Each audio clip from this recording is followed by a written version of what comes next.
Reaction to Trump's imposition of tariffs on Mexico, Canada, China. Reuters. U.S. President Donald Trump on Saturday ordered 25% tariffs on Canadian and Mexican imports and 10% on goods from China starting on Tuesday, and declared that they would remain in place until a national emergency over the drug fentanyl and illegal immigration to the U.S. ends.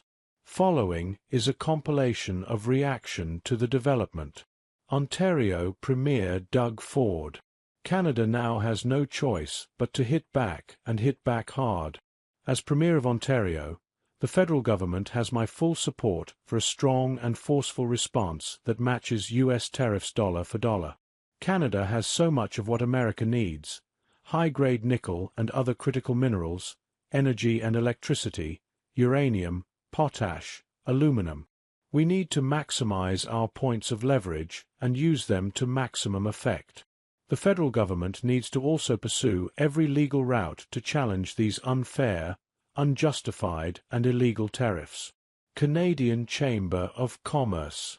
President Trump's profoundly disturbing decision to impose tariffs will have immediate and direct consequences on Canadian and American livelihoods. Tariffs will drastically increase the cost of everything for everyone. John Botzella, President of the Alliance for Automotive Innovation. Seamless automotive trade in North America accounts for $300 billion in economic value. It not only keeps us globally competitive, it supports auto industry jobs, vehicle choice, and vehicle affordability in America.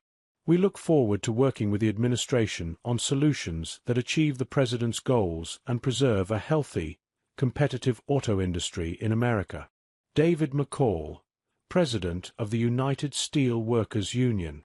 These tariffs don't just hurt Canada.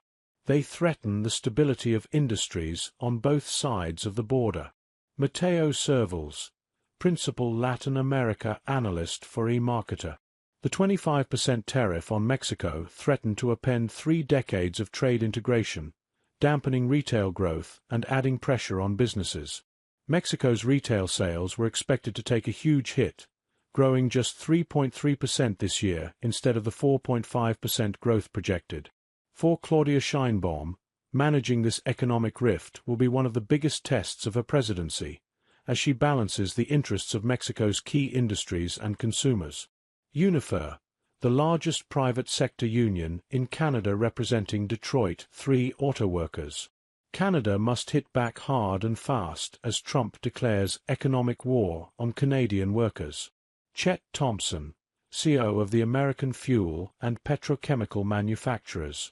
American refiners depend on crude oil from Canada and Mexico to produce the affordable, reliable fuels consumers count on every day. Some regions in our country also rely on Canadian refined products, like gasoline, diesel, and heating oil. We are hopeful a resolution can be quickly reached with our North American neighbors so that crude oil, refined products, and petrochemicals are removed from the tariff schedule before consumers feel the impact. Tom Madrecki, Vice President of Supply Chain Resiliency at the Consumer Brands Association.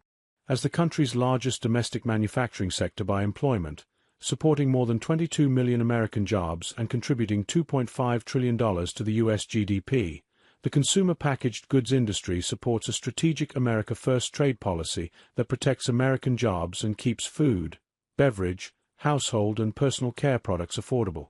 Tariffs on all imported goods from Mexico and Canada, especially on ingredients and inputs that aren't available in the U.S., could lead to higher consumer prices and retaliation against U.S. exporters.